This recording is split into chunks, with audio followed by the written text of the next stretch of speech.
Beleza? Eu volto daqui a pouco, converso com vocês de novo, mas agora eu vou chamar minha irmã gêmea, praticamente, a professora Renata Abreu, prof. Renata Abreu, para falar de direito constitucional. Palmas para Renata Abreu. Nós somos irmãs gêmeas, separadas da maternidade, mas eu nasci assim muitos anos antes e eu fiquei com muitos centímetros a menos. É mais ou menos, mas finge que a gente é. Mais ou menos. Nós somos praticamente siamesas.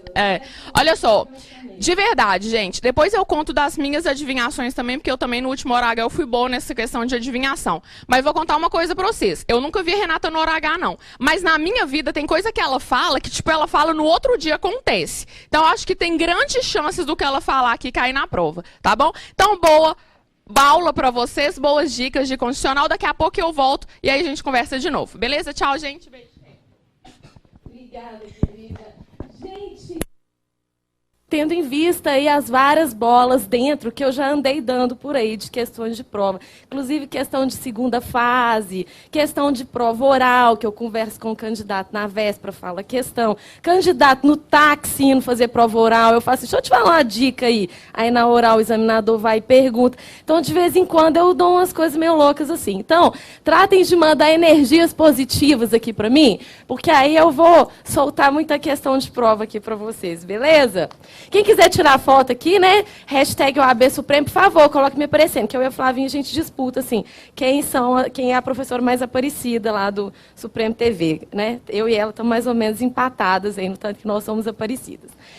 Galera, vamos começar então? Eu já quero chegar chegando, já quero chegar causando, falando de controle de constitucionalidade. Chegar chegando, abrindo o nosso hora H com controle e tudo de bom, né? Olha só. Vamos falar de controle de constitucionalidade, algumas dicasinhas. O que é realizar controle de constitucionalidade? Realizar controle de constitucionalidade é verificar a compatibilidade das leis ou dos atos normativos com a Constituição. Então, por que a gente faz controle de constitucionalidade no Brasil? Porque a gente parte do pressuposto que a nossa Constituição é mais importante que as leis.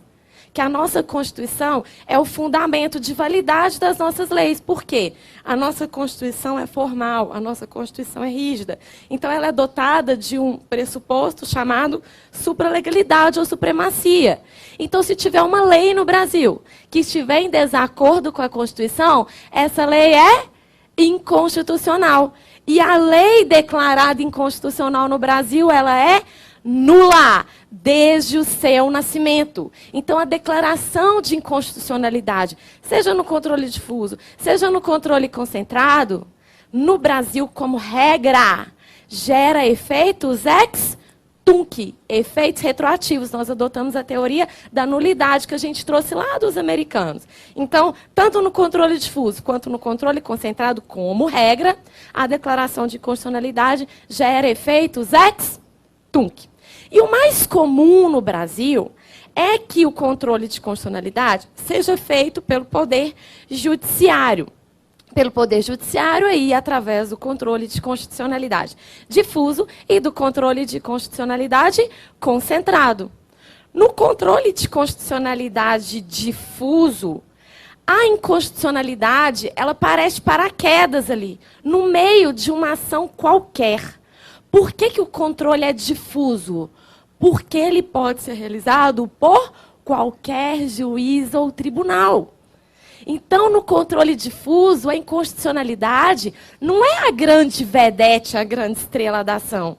Ela aparece lá de paraquedas. Então, por exemplo, Renata Abreu, casada com... Dei esse exemplo ontem para meus alunos lá da OAB Supremo. Casada com Zé das Couves. Renata Abreu se divorcia de Zé das Couves e um belo dia Renata Abreu resolve entrar com uma ação pedindo alimentos, pensão alimentíssima para o Zé das Couves. Onde que Renata Abreu vai propor essa ação? No juiz da vara única lá da comarquinha, lá onde ela mora. Juiz da vara única. Aí, Renata Abreu entra com a ação de alimentos pedindo R$100 mil de pensão alimentícia por mês de Zé das Couves, seu ex-marido. Aí o Zé das Couves vem aí na sua defesa e fala, seu juiz, vara única aí da comarquinha, Julgue improcedente o pedido de Renata Abreu, porque o pedido dela está baseado numa lei inconstitucional. O pedido dela está baseado numa lei X que fala que todas as professoras de direito constitucional, que são lindas e maravilhosas, têm direito de receber uma pensão de R$100.000 de seus ex-maridos.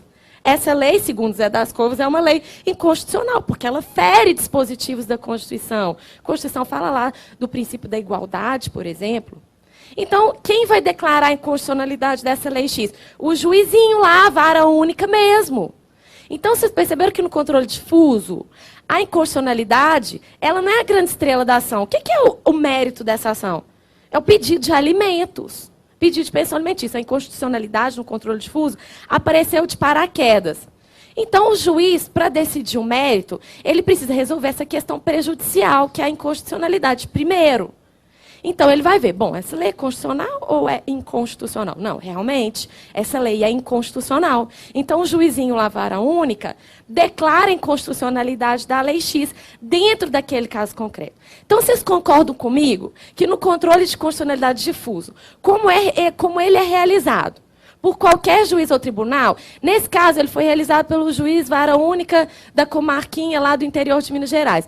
O juiz da comarca lá de Rio Branco do Acre, ele tem a obrigação de saber que o juiz da vara única aqui declarou a inconstitucionalidade de uma lei? Não tem como saber.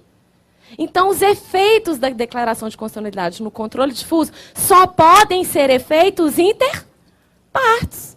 Então, como regra, no controle de constitucionalidade difuso, como regra, porque a gente sabe que existem exceções. Como regra, os efeitos temporais são ex tunc, que é regra no Brasil. E os efeitos subjetivos são interpartes. E o controle de constitucionalidade concentrado? Por que ele é concentrado? Porque existe um órgão específico do judiciário para declarar a inconstitucionalidade. E que órgão que é esse? O STF, perfeito. É o STF. No controle de constitucionalidade concentrado, a inconstitucionalidade é, sim, a grande estrela da ação. Então, é alguém para quem a Constituição confere legitimidade, vai na STF e pede a declaração de uma lei ou de um ato normativo. Então, aqui é alguém que faz uma ação pedindo ao STF a declaração de constitucionalidade. Então, a declaração de inconstitucionalidade é o próprio pedido da ação. Então, pensa comigo. Alguém para quem a Constituição confere legitimidade. Então, não é qualquer pessoa que pode propor a chamada ação direta de inconstitucionalidade no STF, não. É só nego responsa. Só presidente da República, governador, Conselho Federal da OAB, partido político representação no Congresso, Procurador-Geral da República. Só a galera que está lá no 103, artigo 103, que são os legitimados. Então, é só nego responsa que pode propor a DI. Então, vocês concordam comigo que quando essas pessoas, esses legitimados, propõem uma ADI no STF, pedindo a declaração de inconstitucionalidade de uma lei ou de um ato normativo, aí sim os efeitos têm que ser erga omnes. Aí tem que ser erga omnes, os efeitos têm que ser para todo mundo. Então, como é que é? A inconstitucionalidade no controle difuso, ela é em abstrato, ela não é no caso, desculpe, no controle concentrado, ela é em abstrato, ela não é num caso concreto. É o Procurador-Geral da República, eu falei isso ontem, inclusive. É o Procurador-Geral da República, acordou de manhã, eu vou tomar café da manhã. Ah, tá, deixa eu pegar meu vademecum aqui. Aí eu, Procuradora-Geral da República, deixa eu ver as leis que existem no Brasil. Aí estou lendo lá.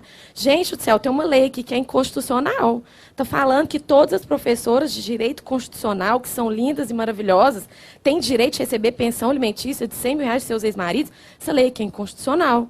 Então, eu, Procuradora da República, o que eu vou fazer? Vou chegar lá no meu gabinete, na Procuradoria-Geral da República, e vou redigir uma ADI, Ação Direta de Inconstitucionalidade. STF, beleza? Aqui é o Procurador-Geral da República. Deixa eu te contar. Eu estava tomando café da manhã hoje, aí eu vi que tinha uma lei lá que é inconstitucional. Então, STF, declare a inconstitucionalidade dessa lei. Isso que é ADI. Então, vocês concordam que os efeitos têm que ser erga omnes? Aí tem que ser para todo mundo. Agora, as provas da OAB gostam mais de questões sobre controle concentrado do que de questões sobre controle difuso.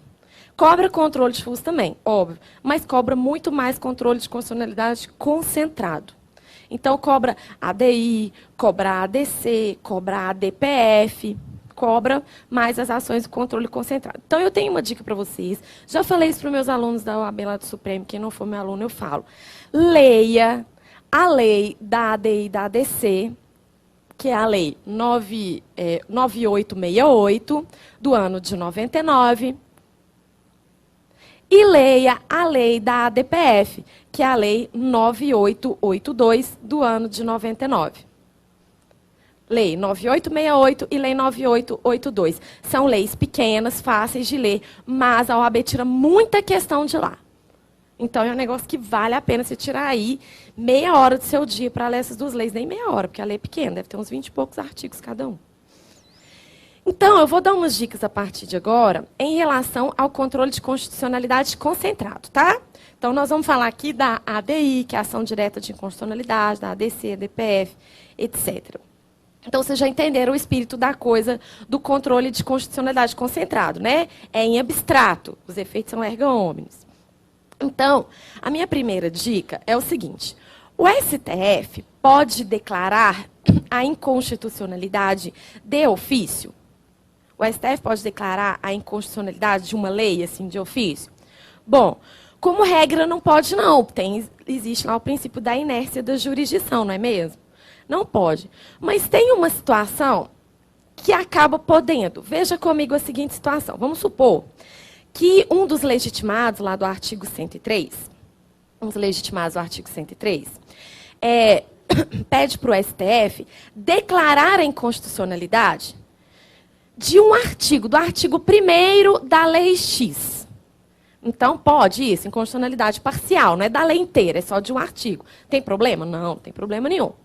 Aí o STF vai e analisa, né, a inconstitucionalidade daquele artigo 1º da Lei X com a Constituição, verifica que aquele artigo 1º da Lei X realmente está em conflito com algum dispositivo da Constituição Federal e declara a inconstitucionalidade do artigo 1º da Lei X conforme o pedido lá da ADI, o pedido que foi feito pelo legitimado.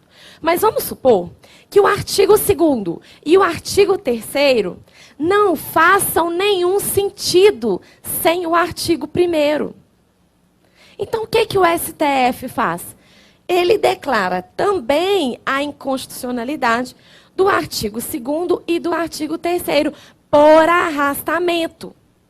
Então, isso é aquilo que chamamos de inconstitucionalidade por arrastamento. O STF admite a inconstitucionalidade por arrastamento? Admite. Então, nessa situação, acaba que o STF declara a inconstitucionalidade do artigo 2º e 3º meio que de ofício mesmo. Mas é a chamada inconstitucionalidade por arrastamento. O STF admite? Admite. Admite.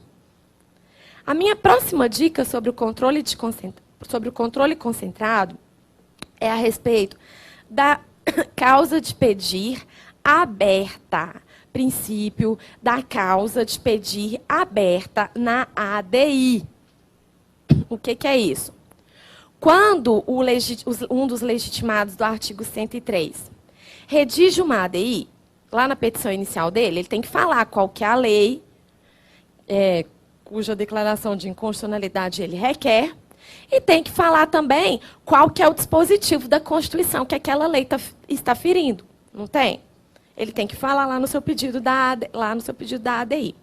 Entretanto, quando o STF vai analisar aquele pedido, aquela ADI, ele pode percorrer toda a Constituição Federal. Vamos supor que o presidente da República propôs uma ADI em desfavor da Lei X, falando que a Lei X está violando o artigo 5º da Constituição.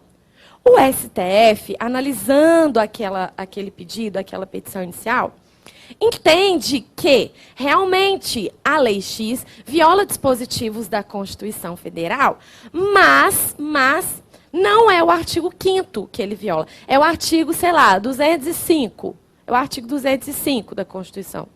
O STF pode fazer isso?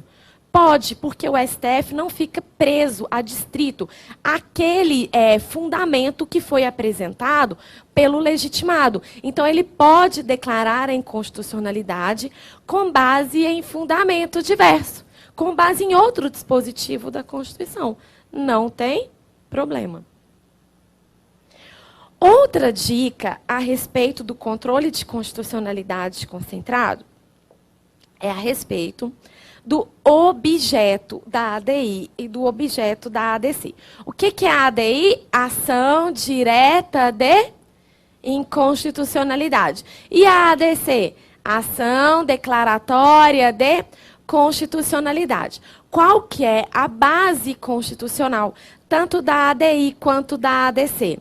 É o artigo 102, inciso 1, artigo 102, inciso 1, a linha A da Constituição. Fala lá assim, ó, compete ao STF processar e julgar originariamente ação direta de inconstitucionalidade de lei ou ato normativo federal ou estadual que esteja violando a Constituição e ação declaratória de constitucionalidade de ato normativo federal que esteja violando a Constituição Federal. Então, olha só que pegadinha de prova maldosa. Qual que é o objeto da ADI? Lei ou ato normativo federal ou estadual que esteja violando a Constituição Federal. Qual que é o objeto da ADC? Ação declaratória de constitucionalidade. Somente lei ou ato normativo federal que esteja violando a inconstitucionalidade. Existe ADC de lei estadual? Não. Depois leiam lá, artigo 101, 102, inciso 1, a linha A da Constituição Federal. Outra questão também que pode ser perguntada para vocês é a respeito das leis distritais, das leis do Distrito Federal. Lei do Distrito Federal pode ser objeto de ADI? Bom, a gente tem que relembrar como é que funciona a competência legislativa lá do DF. O Distrito Federal pode ser subdividido em municípios? Não pode. Por quê? Porque a Constituição falou que não, lá no artigo 32.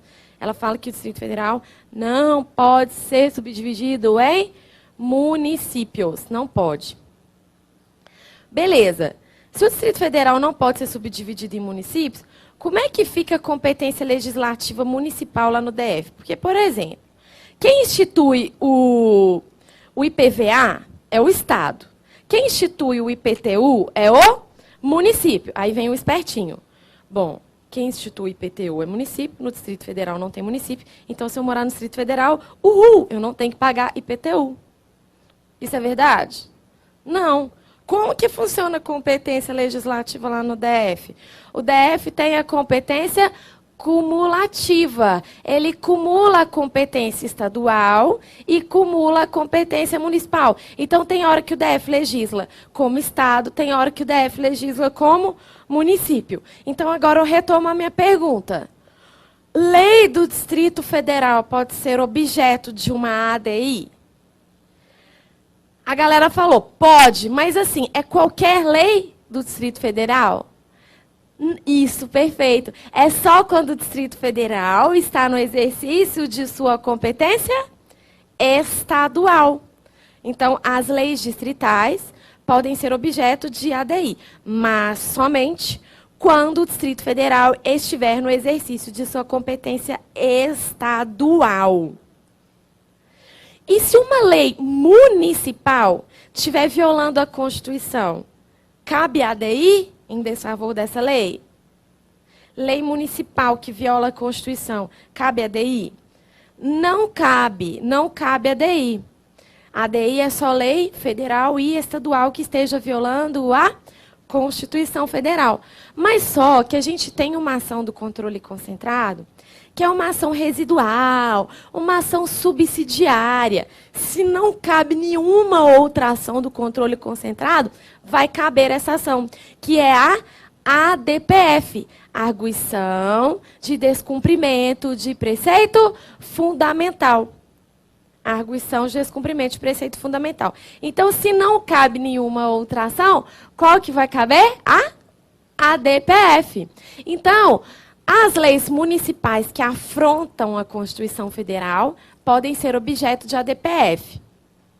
E as leis do Distrito Federal?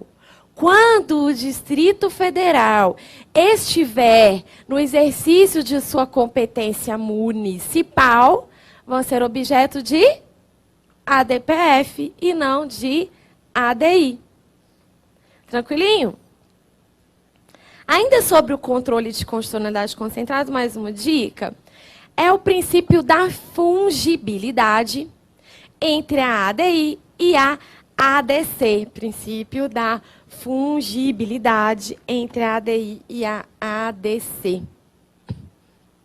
O STF, por uma medida de economia e celeridade processual, admite a fungibilidade da ADI e da ADPF. O que significa isso? Significa que, se a ADI for proposta equivocadamente, mas estiverem presentes os requisitos da ADPF, o STF recebe como ADPF. E vice-versa. Se eu propuser uma ADPF equivocadamente, mas estiverem presentes os requisitos da ADI, o STF recebe a ação como ADI. É o princípio da fungibilidade da ADI e da ADPF. Pessoal, tranquilinho? Show de bola até agora? Vamos lá em casa, a Lei 9868 e a Lei 9882?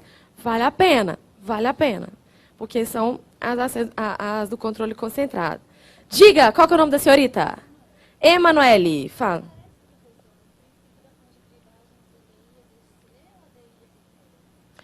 Princípio da fungibilidade entre ADI e ADPF. Eu falei ADC? ADI e ADPF, tá? ADI, ADPF, ADPF e ADI. ADI, ADPF, ADPF e ADI. Show de bola, obrigada. Tranquilo, pessoal? ADI e ADPF. ADI e ADPF.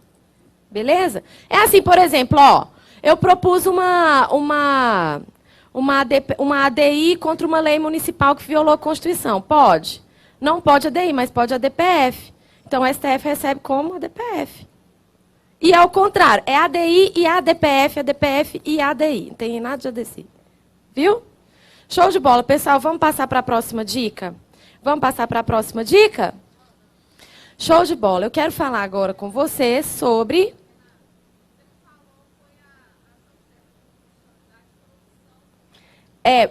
gente, mas aí é outra dica, né? Ela está falando para falar da ADI por omissão. Ela está pedindo para falar da ADI por omissão. Eu vou fazer só uma comparação da ADI por omissão, então vou dar uma dica sobre a ADI por omissão. Qual que é a diferença da ADI por omissão e do mandado de injunção? Nos dois casos, nós estamos diante de uma omissão inconstitucional, não é isso?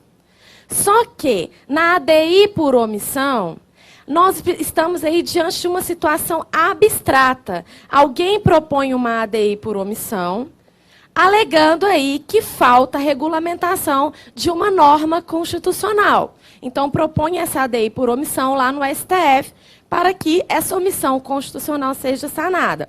Agora, no mandado de injunção, eu preciso de um caso concreto. Por exemplo, eu sou servidora pública. A Constituição fala, o servidor público pode fazer greve, nos termos da lei. Não tem lei que regulamenta a greve para o servidor público. Então, diante desse caso concreto, que eu tenho um direito meu previsto na Constituição, obstacularizado pela falta de norma regulamentadora, diante desse caso concreto, eu posso propor um mandado de injunção, pedindo para o Poder Judiciário viabilizar o exercício desse direito para mim. Então, tanto na ADI por omissão quanto no mandado de injunção, nós estamos diante de omissões inconstitucionais. Mas só que na ADI por omissão é numa situação abstrata e no mandado de injunção é dentro de um caso concreto. Bacana? Seguinte, a minha próxima dica é sobre o Poder Judiciário. Sobre Poder Judiciário. Os membros do Poder Judiciário, eles têm aí algumas garantias que são conferidas pela própria Constituição, lá no artigo 95. Então, os membros do Poder Judiciário têm garantia da vitaliciedade, da inamovibilidade e da irredutibilidade de subsídios. Eu quero trazer dicas para vocês em relação à vitaliciedade. Em relação à vitaliciedade. O que é a vitaliciedade? É a garantia de que aquele membro do Poder Judiciário, depois de um tempo de exercício de suas funções, não poderá perder o cargo, a não ser por decisão judicial transitada em julgado. Qual que é a diferença de vitaliciedade dos magistrados para estabilidade do servidor público? A vitaliciedade dos membros da magistratura, o juiz tem que cumprir, né? O juiz acabou de tomar posse como juiz aí no primeiro grau, passou no concurso, foi assumir aí a sua primeira comarca. Ele tem que cumprir um período de 2 anos e, após esse período de 2 anos, ele adquire a vitaliciedade. Ele só perde o cargo por decisão judicial transitada em julgado. O servidor público, não. Ele tem que cumprir um estágio probatório de 3 anos. Depois que ele cumpre esse estágio probatório de 3 anos, ele se torna um servidor público estável. Qual que é a vantagem para ele? É que ele não pode ser mais mandado embora ad nutum. Então, o servidor público que é estável, ele pode perder o cargo por decisão judicial e também por decisão administrativa. O magistrado vitalício não pode perder o cargo por decisão administrativa, não. É só decisão judicial transitada em julgado. Só decisão judicial transitada em julgado. Eu tenho 2 dicas sobre vitaliciedade. A primeira dica é a seguinte. Se o juiz começa a sua carreira na magistratura nos tribunais, por exemplo, o ministro Dias Toffoli, antes de ser ministro do STF, ele era o quê? Advogado. Ele já começou no STF. Ele não foi aquele juiz de carreira que passou no concurso, ficou lá no interior e foi promovendo, não. Ele já começou sua carreira como um magistrado de um tribunal. Então, quando o magistrado inicia sua carreira nos tribunais, mesma coisa. Advogados, membros do Ministério Público, que vão para os TJs e para os TRFs no 5º Constitucional, ele já começa a sua carreira nos tribunais. Então, quando o juiz começa a sua carreira já nos tribunais, ele não precisa cumprir o prazo o estágio de 2 anos, não. A vitaliciedade já é adquirida com a posse. Já é adquirida com a posse.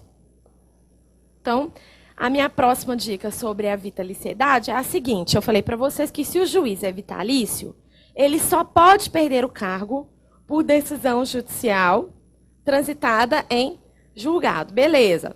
Só que existe uma única situação em que o magistrado que já é vitalício não pode, o magistrado que já é vitalício pode perder o cargo, um magistrado que já é vitalício pode perder o cargo sem ser por decisão judicial transitada em julgado. Sabe que caso que é esse? São os ministros do STF. Os ministros do STF podem praticar os chamados crimes de responsabilidade. Quando os ministros do STF praticam um crime de responsabilidade, eles são processados e julgados pelo Senado. Ministro do STF, quando pratica crime de responsabilidade, ele é julgado pelo Senado, artigo 52 da Constituição. Se ele é julgado pelo Senado, o julgamento, né, a condenação, decorre de um julgamento de natureza política. A decisão do Senado não é decisão judicial.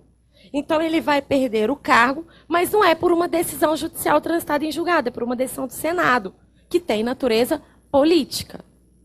Então, este é o único caso em que um magistrado vitalício pode perder o cargo sem ser por decisão judicial transitada em julgado. Sem ser por decisão judicial transitada em julgado. Tranquilo, galera? Vamos aí para a nossa próxima dica. Quero falar para vocês, eu dei essa dica para o pessoal em sala de aula. Eu dei essa dica outro dia que eu fiz um periscope lá, 10 dicas de de direito constitucional para a OAB, mas eu vou dar de novo porque essa dica ela é muito boa. Assim, ela vira e mexe aparece. É sobre competências. É sobre competências. É muito comum a gente ver questão de prova em que o examinador tenta confundir o candidato com as competências privativas da União, com as competências privativas da União, que estão no artigo 22, com a competência concorrente da União, dos Estados e do Distrito Federal, que são no artigo 24. Então, o examinador adora confundir o candidato com o artigo 22, inciso 1, e o artigo 24, inciso 1. 22, competência privativa da União. 24, competência concorrente de União, Estados e Distrito Federal. O que eu falei para o pessoal, eu vou repetir aqui. No artigo 22, inciso 1, tem lá a competência privativa da União. Tem 10 direitos. Compete privativamente à União legislar sobre direito civil, penal, trabalho, aeronáutico, eleitoral, etc. Tem 10 direitos lá no inciso 1. No 24, inciso 1, está lá assim, é competência concorrente de União, Estados e Distrito Federal legislar sobre. Aí tem 5 direitos lá no inciso 1, que é o direito penitenciário, urbanístico, financeiro, econômico e tributário. O que é mais fácil para você memorizar? Os 10 direitos do 22, inciso 1, ou os 5 direitos do 24, inciso 1? O que é mais fácil para você memorizar? Lógico que são 5 direitos do 24, inciso 1. Então, eu fiz uma palavrinha aí, que é a palavrinha PUFET. P-U-F-E-T. P-U-F-E-T. PUFET. O que é o PUFET? Compete privativamente a União. Competência concorrente de União, Distrito Federal e Estados legislar sobre direito. Vamos lá no PUFET. Direito penitenciário, U de urbanístico, F de financeiro, E de econômico e T de tributário. Então, é mais fácil você memorizar o artigo 24. Gente, traz uma água para mim, pelo amor de Deus, eu não vou parar de tossir. E o 24, inciso 1. Desculpa, gente. Que é o chamado PUFET. Tranquilo? Outra pegadinha que nós temos aí do 22 com o 24 é o seguinte. Olha que maldade, gente. O 22, inciso 1, fala lá que é competência privativa da União legislar sobre direito processual. 22, inciso 1, legislar sobre direito processual é competência privativa da União. Agora, olha que maldade. Olha para mim o 24, inciso 9. É competência concorrente de União, Estados e Distrito Federal legislar sobre procedimentos em matéria processual. Olha que maldade. Então, legislar sobre direito processual, competência privativa da União. Legislar sobre procedimentos em matéria processual, competência concorrente de União, Estados e Distrito Federal. Pessoal, um outro detalhezinho que a gente tem que observar no artigo 24, que é da competência concorrente, que é o seguinte: quais são os entes federativos que integram a competência concorrente? União, Estados e Distrito Federal. Vocês estão percebendo que não tem município na competência concorrente? No artigo 24? Não tem município. Agora vai para o artigo 23. No artigo 23, nós temos a competência comum.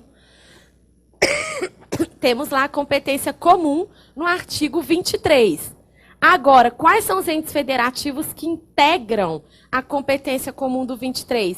União, Estados, Distrito Federal e municípios. Então, na competência comum, tem município. Na competência concorrente, não tem município. Tranquilinho até agora? Gente, alguém está me mandando uma água aqui para mim. Manda aí. Obrigada. Gente, eu vou passar minha última dica aqui para vocês. É o seguinte, será que eu consigo pegar aqui? Eu vou cair, gente.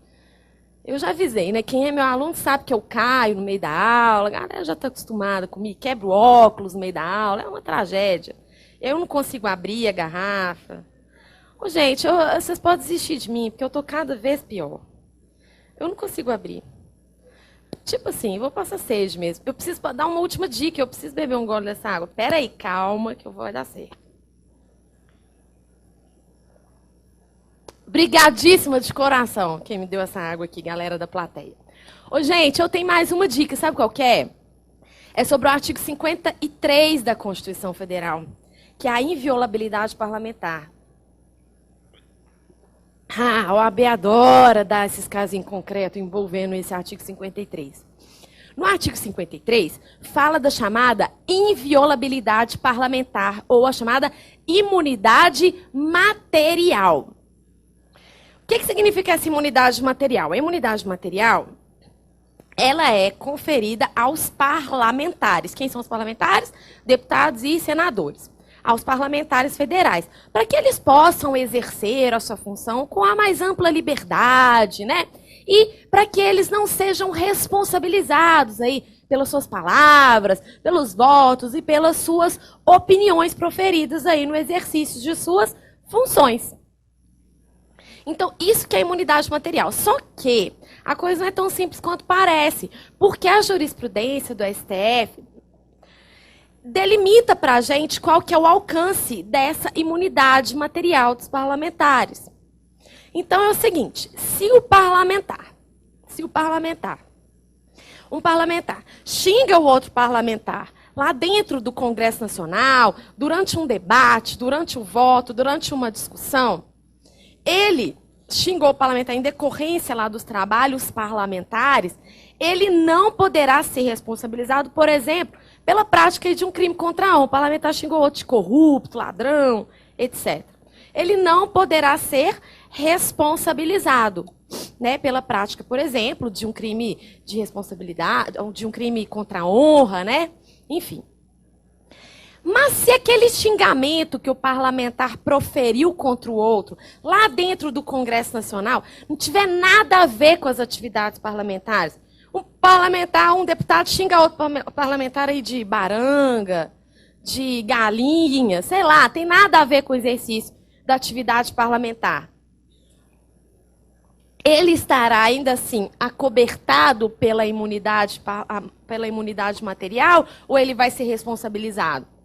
Ele vai, sim, estar acobertado pela imunidade material. Sabe por quê? Porque o STF entende que qualquer xingamento, qualquer excesso de palavra que o parlamentar comete dentro da casa parlamentar, lá dentro do Congresso, tenha ou não relação com o exercício das funções, estará acobertado pela imunidade material. Agora, se o parlamentar estiver fora da casa parlamentar, aí a coisa muda de figura. Vamos supor que tem um deputado que está de férias aí, num resort, lá na Bahia. Aí, ele está lá tomando sol, lá, né? De sunguinha asa delta, lá tomando sol, lá no resort na Bahia. Aí ele dá de cara com quem? Com outro deputado da bancada oposta a dele. E os dois começam aí a proferir xingamentos um em relação ao outro por causa de um projeto de lei que eles estavam debatendo um dia desse aí para trás lá no Congresso Nacional. E um começa a xingar o outro. Esse excesso de palavra vai estar acobertado pela imunidade material? Vai. Ele está fora da casa parlamentar, mas tem relação com o exercício das funções. Agora, se esse mesmo parlamentar está lá no resort da Bahia, tomando sol com os sunguinhas asa delta, passa lá, sei lá, um vendedor de picolé, ele começa a xingar o menino, ô, seu vagabundo, seu incompetente, eu queria picolé de coco, você só tem picolé de groselha, você é um inútil.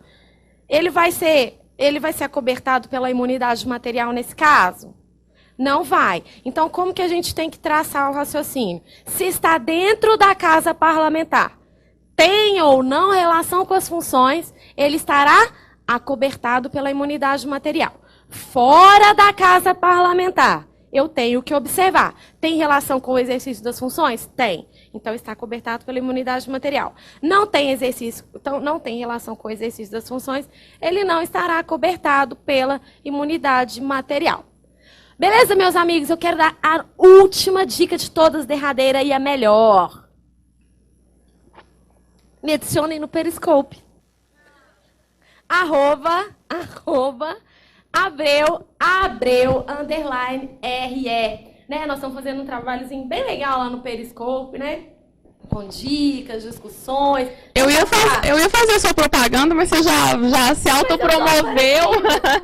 Nunca vi. Renata tá fazendo o maior sucesso no Periscope. Você, tipo, quando ela fala o seu nome no Periscope, as pessoas começam a te seguir automaticamente. Ela tá fazendo sucesso. Então, quais que são suas redes sociais? Instagram, Renata Abreu, underline, prof. Renata Abreu, underline, prof. Periscope, Abreu, @RE. Você procura lá, professora Renata Abreu, você me acha. Não, underline, não? Abreu, underline. Abreu, underline, RE. Mas se você digitar lá, professora Renata Abreu, tá. Aparece também. E Facebook? E a minha fanpage no Facebook, professora Renata Abreu, né? facebook.com/renataabreu.prof. /renataabreu.prof. Beleza. Bacana. 2 coisas. Primeiro, me dá uma dica, tipo, muito rápida que vier na sua cabeça agora, que vai cair na prova. Estado de defesa, estado de sítio. Putz, eu nem sei o que é isso, mas tem muito tempo que eu não vejo essas coisas, mas fala aí. Tá, vou dar uma dica então. Rápida. Estado de defesa, estado de sítio, sistema constitucional de crises. Quem que deflagra o estado de defesa, estado de sítio? O presidente da República através de um decreto. Beleza. O presidente da República, para decretar estado de defesa, estado de sítio, ele tem que ouvir os seus órgãos consultivos, que é o Conselho da República e o Conselho de Defesa Nacional. Qual que é a minha dica? Minha dica é a seguinte: tem uma diferença em relação ao controle do Congresso Nacional em relação à deflagração do estado de defesa e do estado de sítio. Qual que é? Quando o presidente... Qual que é o mais drástico? O estado de defesa ou o estado de sítio? O estado de sítio. O estado de sítio é uma situação mais drástica do que o estado de defesa. Então, quando o presidente da República quer decretar o estado de sítio, que é o mais grave, ele precisa de pedir autorização para o Congresso.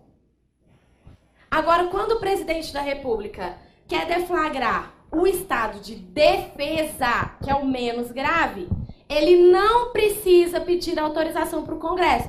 Ele decreta o estado de defesa e, em seguida, submete ao Congresso. Então, o controle político no estado de defesa, ele é imediato. E no estado de sítio é prévio. Ótimo, aprendi, lembrei. Agora aqui, você tava tossindo, você sabe por quê, né? Porque essa aula vai pro YouTube e o Alexandre, seu namorado, já tá mandando praga que você tá falando que você tá casando com o Zé das Couves aí. Tô de olho no você, tá? Eu vou ligar pra ele quando eu sair daqui e vou contar isso. Ele é um ingrato, porque o nego que mais acerta questão das minhas custas é ele. Então, eu falo questão boa demais pra ele, gente. Por isso você pode cobrar depois um dinheirinho do que ele recebe no final do mês. Comigo, não é possível. Dá um beijo, Rê. Pode falar, obrigado. Gente, adorei estar aqui com você. Desculpe a minha tosse, mas é porque assim... É emoção. Zé das Couves. Um beijo. Estarei com vocês lá dia 29, lá na porta da prova, para o abraço da vitória. Beijão. Palmas pra galera. Uhul! Beijo, fui! Eu só fiquei pensando no Zé das Couves, desde a hora que eu escutei, eu assisti ela falando esse tal do Zé das Couves. Gente, agora, só relembrando, pra quem chegou, eu vi que teve gente que chegou atrasado, pessoal que ainda não escutou eu falando a questão do sorteio. Tira uma foto durante o dia todo ou durante a semana toda, porque essa aula ela vai estar disponível lá no site supremotv.com.br. Se você tirar uma foto, colocar no Instagram e colocar hashtag OAB Supremo, você concorre a uma bolsa integral. Uma bolsa de civil, uma bolsa de tributário, uma bolsa de penal e uma bolsa de trabalho para a segunda fase. Tá? Então, como a gente tem certeza que vocês vão fazer o maior sucesso na prova, a gente já está te garantindo que domingo você já vai sair da prova aprovado na primeira fase e com uma bolsa integral 100% na segunda fase.